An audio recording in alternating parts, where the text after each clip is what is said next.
اب آئے باغ فدق کی طرف۔ باغ فدق کا جو اختلاف ہے وہ کئی صدیوں سے ہے علماء اہل سنت والجماعت اور اہل تشیع حضرات کے درمیان یہ ایک اختلاف ہے باغ فدق۔ یہ اصل میں ہے کیا؟ سوال یہ ہے، اصل میں یہ ایک اراضی ہے۔ باغ فدق تو اس کو باغ اس لیے کہتے ہیں کہ وہاں پہ کوئی باغ شاغ ہوگا، لیکن اصل میں یہ ایک اراضی ہے۔ اس پر اہل تشیع حضرات جو کہتے ہیں کہ یہ حضور نبی اکرم صلی اللہ علیہ وسلم کا باغ تھا، حضور نبی اکرم صلی اللہ علیہ وسلم کے وفات کے بعد یہ بطور وراثت جو ہے اہل بیت کو منتقل ہونا چاہیے تھا، لیکن حضرت ابوبکر صدیق، حضرت عمر فاروق اور حضرت عثمان رضی اللہ عنہ مجمعین پر وہ لوگ تہمت لگاتے ہیں کہ ان لوگوں نے یہ باغ جو ہے اپنی ملکیت میں رکھا اور اہل بیت خصوصاً حضرت فاطمہ رضی اللہ تعالی عنہا کے مانگنے کے باوجود بھی ان کو یہ نہیں دیا۔ یہ اختلاف ہے، اور اس اختلاف کو سامنے رکھتے ہوئے وہ صحابہ کرام رضوان اللہ علیہم اجمعین کے اوپر تہمت لگاتے ہیں۔ یہ بات بتانے کا مقصد یہ ہے کہ بعض ہمارے جو مسلمان حضرات ہیں ان کو بھی اس چیز کا نہیں پتہ ہے، اہل تشیع کو بھی اس کی حقیقت کا نہیں پتہ ہے، تبھی تو وہ غلطی پر ہے۔ اور مسلمان چونکہ ان چیزوں میں پڑھ ہی نہیں رہا، ان چیزوں کو دیکھ ہی نہیں رہا، سوچ ہی نہیں رہا، اس لیے اس کو پتہ ہی نہیں ہے۔ اور کبھی کوئی مناظرے کا وقت آ جائے یا کوئی بحث و مباحثے کا وقت آ جائے تو ہمارے مسلمانوں کو ان چیزوں کے بارے میں علم ہی نہیں ہوتا ہے، اس لیے ان چیزوں کا جاننا ضروری ہے ہمارے لیے۔ تو یہ موقف ہے اہل تشیع کا، جبکہ اہل سنت والجماعت کا موقف یہ ہے کہ سرے سے سب سے پہلی اور بنیادی بات تو یہ ہے کہ یہ جو اراضی تھی باغ فدق، یہ سرے سے حضور نبی اکرم صلی اللہ علیہ وسلم کی ملکیت ہی نہیں تھی، یہ ایک وقف کا مال تھا، اور اس وقف کے مال کے ذریعے جو اصحاب صفہ تھے، یعنی حضور نبی اکرم صلی اللہ علیہ وسلم کا مدرسہ، اس کے اندر جو رہنے والے تھے ان کی بھی کفالت کی جاتی تھی، حضور نبی اکرم صلی اللہ علیہ وسلم کے گھر کا بھی خرچہ اسی سے چلتا تھا، اور جو مہمان آتے تھے حضور نبی اکرم صلی اللہ علیہ وسلم کی زیارت کے لیے، مسلمان ہونے کے لیے، ان کی خاطر تواضع بھی اسی باغ کے خرچے سے کی جاتی تھی۔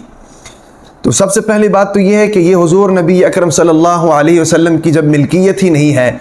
تو وراثت کا مال کیسے ہوا؟ اور وراثت کا مال ہی نہیں ہے تو اہل بیت کی طرف یہ منتقل کیسے ہو سکتا ہے جبکہ وراثت کا مال نہیں ہے؟ اور اس حوالے سے ایک اور بات بھی ذہن میں رکھیں کہ اگر یہ بالفرض والمہار اہل تشیع کے موقف کے مطابق حضور نبی اکرم صلی اللہ علیہ وسلم کی ملکیت بھی ہوتی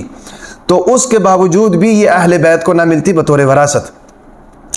اس کی وجہ یہ ہے کہ انبیاء کرام کے لیے قانون اور ضابطہ کیا ہے؟ انبیاء کرام کے لیے قانون اور ضابطہ یہ ہے،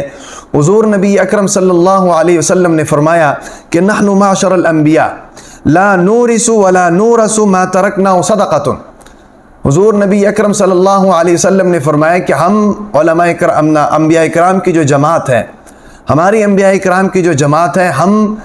کسی کے وارث بھی نہیں ہوتے اور نہ ہی ہمارا مال کسی کی وراثت ہوتا ہے، بلکہ ہم جو کچھ چھوڑ کر جاتے ہیں وہ صدقہ ہوتا ہے اور بیت المال میں جمع ہوتا ہے، وہ پوری امت مسلمہ کے لیے ہوتا ہے۔ تو اگر حضور نبی اکرم صلی اللہ علیہ وسلم کی ملکیت میں بھی تھا، جس طرح کے اہل تشیع حضرات یہ کہتے ہیں کہ ان کی ملکیت میں تھا، اگر ان کی ملکیت میں بھی تھا تو اس صورت میں بھی یہ اہل بیت کو بطور وراثت جو ہے یہ منتقل نہیں کیا جا سکتا قاعدے اور قانون اور ضابطے کے مطابق۔ دو جواب ہو گئے۔ تیسرا جواب یہ ہے کہ اگر آپ کے مطابق یہ اللہ کے نبی کی ملکیت ہے اور حضرت ابوبکر صدیق رضی اللہ تعالی عنہ نے معاذ اللہ اہل بیت کو محروم رکھا، اور حضرت عمر فاروق رضی اللہ تعالی عنہ نے معاذ اللہ اہل بیت کو محروم رکھا، اور حضرت عثمان رضی اللہ تعالی عنہ نے معاذ اللہ اہل بیت کو محروم رکھا، تو اس کے بعد حضرت علی رضی اللہ تعالی عنہ کی خلافت آئی، اور تقریباً 4 سال تک حضرت علی کرم اللہ وجہہ رضی اللہ تعالی عنہ جو ہیں 4 سال تک برسر اقتدار رہے اور خلیفہ رہے، خلافت کے امور سر انجام دیتے رہے۔ ان کے پاس اس وقت اختیار موجود تھا، انہوں نے 4 سال کے دوران یہ باغ جو ہے اہل بیت کی وراثت کی طرف، اہل بیت کی ملکیت کی طرف منتقل کیوں نہیں کیا؟ کیونکہ ان کو بھی اس مسئلے کا علم تھا کہ نبی کا چھوڑا ہوا مال کا کوئی وارث نہیں ہوتا بلکہ صدقہ ہوتا ہے، حالانکہ یہ تو حضور نبی اکرم صلی اللہ علیہ وسلم کی ملکیت میں بھی نہیں تھا، یہ تو وقف کا مال تھا۔ تو اس سارے حالات اور واقعات کو سامنے رکھتے ہوئے ہمیں سمجھنا چاہیے کہ باغ فدق کے متعلق ہمیں کیا عقیدہ رکھنا چاہیے اور کیا سوچنا چاہیے، کیا سمجھنا چاہیے، اور اگر کوئی ہمیں اس معاملے میں الجھے تو ہمارے پاس کوئی مواد ہونا چاہیے کہ ہم اس کے ساتھ بات کر سکیں۔